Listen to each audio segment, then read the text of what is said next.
के पास बैठते हुए कहता है, बालन अब खत्म।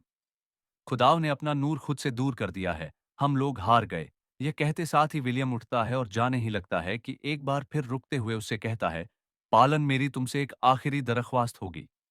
लाइब्रेरी में मौजूद मेरी तहरीरें उन्हें मेरे लिए छुपा दो। यह कहते साथ ही विलियम आगे बढ़ता है तो बालन उससे पूछता है, तुम कहाँ जा रहे हो? विलियम पलटता है, मुस्कुराते हुए उसे देखता है और आगे बढ़ जाता है। नन्ही बच्ची उठती है और बालन के पास आती है। फिर वह फूल बालिन को पेश करती है। हाँपते कांपते बालिन उससे फूल ले लेता है और गमगीन होते हुए वहां से चला जाता है। कुर्स में काजी फाजिल तहरीर लिख रहे होते हैं, मोहतरम उल मुकाम। सुल्तान के अमीर तमान और मलिक इस्तुद्दीन की तलब पे दिए जाने वाले जवाब ने हमें बहुत हैरान किया, लेकिन इस बार में उन्हें मुतब्बा करने या एतराज करने के बजाय मैंने वक्त के साथ सीखी हुई हकीकत को पकड़ रखा है। सुल्तान मामलात के तमाम राजों को जानते हैं। अब देखते हैं कि वह क्या करते हैं।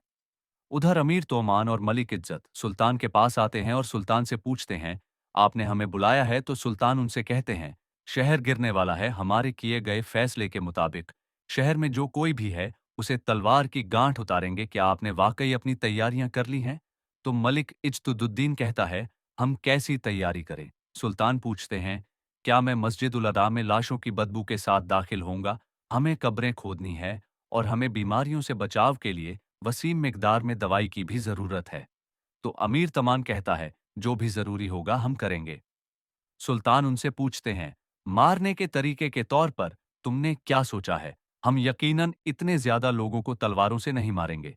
हमें तेज तर रास्ता तलाश करना चाहिए। तो मलिक इज्जतन कहता है, मेरे सुल्तान, आपको इस बारे में सोचने की जरूरत नहीं है। उन्होंने जैसा किया हम भी वही करेंगे। सुल्तान कहते हैं, ठीक है, अब शुरू करते हैं। करदेगन सुल्तान की आवाज पर करदेगन एक नन्हे बच्चे और एक खातून के साथ वहां दाखिल होता है। करदेगन सुल्तान से कहता है, मेरे सुल्तान, जैसा कि आपने हुक्म दिया था, जंग के बाद जिन कैदियों को हमने पकड़ा था आपके हुजूर ले आए हैं। वो खातून रोते हुए कहती है, हमें मत मारें। हमारी जानिब से किसी को कोई तकलीफ नहीं पहुंची। हमें अपनी हुक्मरानी में रहने दें। हम कभी बोझ नहीं रखेंगे। सुल्तान तलवार उठाकर मलिक इजुद्दीन और अमीर तमान की जानिब बढ़ा देते हैं। बच्चा सुल्तान से कहता है, हमने आपके साथ क्या किया? क्या यही मुसलमानों का इंसाफ है? सुल्तान इज्जत से कहते हैं, अपना जवाब, इस तलवार से दो इज्जत चलो। तुम्हारा बेटा नूरुद्दीन, अगर मुझे सही तौर पर याद है, तो वह इस नौजवान लड़के के हम उम्र होगा क्या? ऐसा नहीं है। तो इज्जत कहता है, मेरे बच्चे को सबसे दूर रखें। सुल्तान उसे कहते हैं, फौरन जलाल में ना आओ। मैंने सोचा कि जब तुम वापस लौटोगे तो तुम्हारे पास अपने बेटे को बताने के लिए कोई याददाश्त होगी। नूरुद्दीन बड़े चाचा जिनका नाम उसे मिला, उनका मेंबर रखे जाने से पहले कुछ में क्या हुआ इस बारे में मुतजस्सिस होगा। मैंने यह सोचा।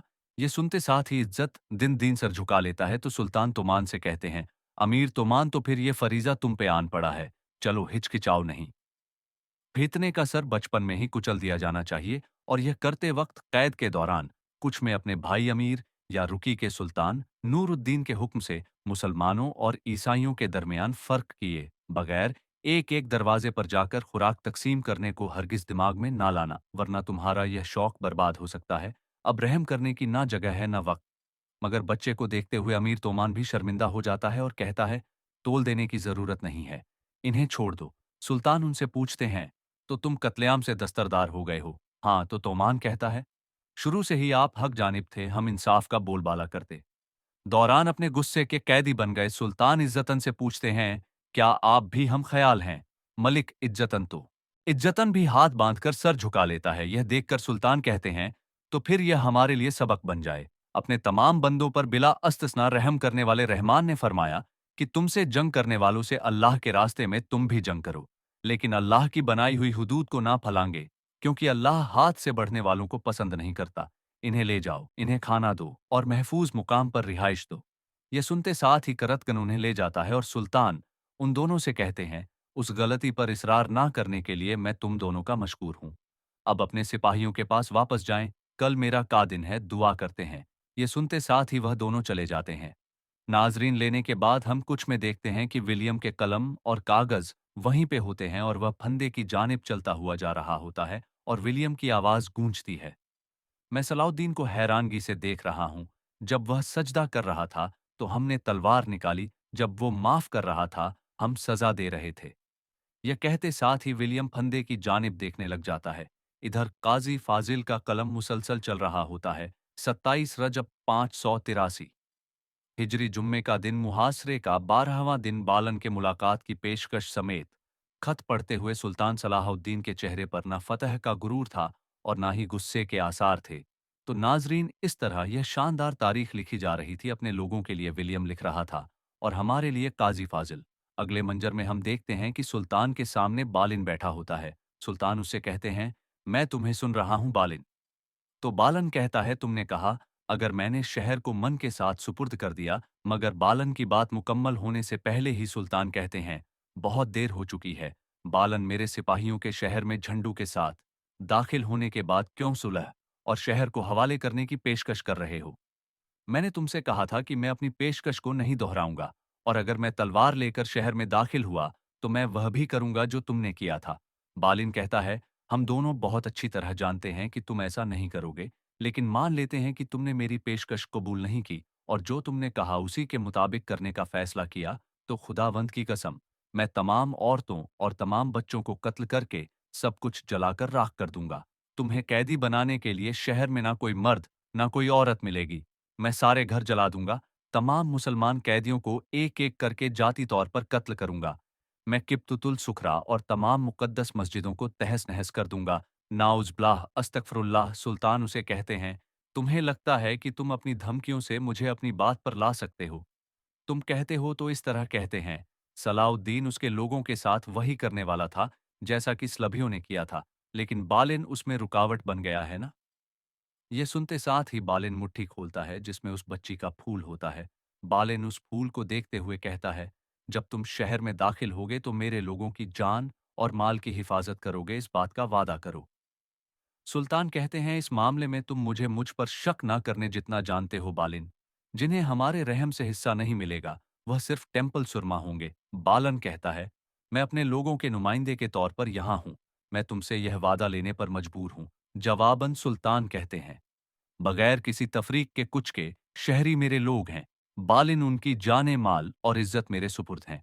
और मुझे यह भी कहना है, मैं यह इसीलिए नहीं कह रहा कि तुम कह रहे हो, बल्कि हम इस मुकद्दस शहर में मौत देने नहीं, जिंदगी देने आए हैं।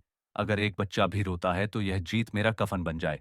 यह सुनकर बालिन बहुत खुश होता है और खड़े होकर कहता है, मुझे उम्मीद है कि तुम वह कर सकते हो जो हम नहीं कर सके और यहाँ जन्नत की बादशाही कायम कर सकते हो।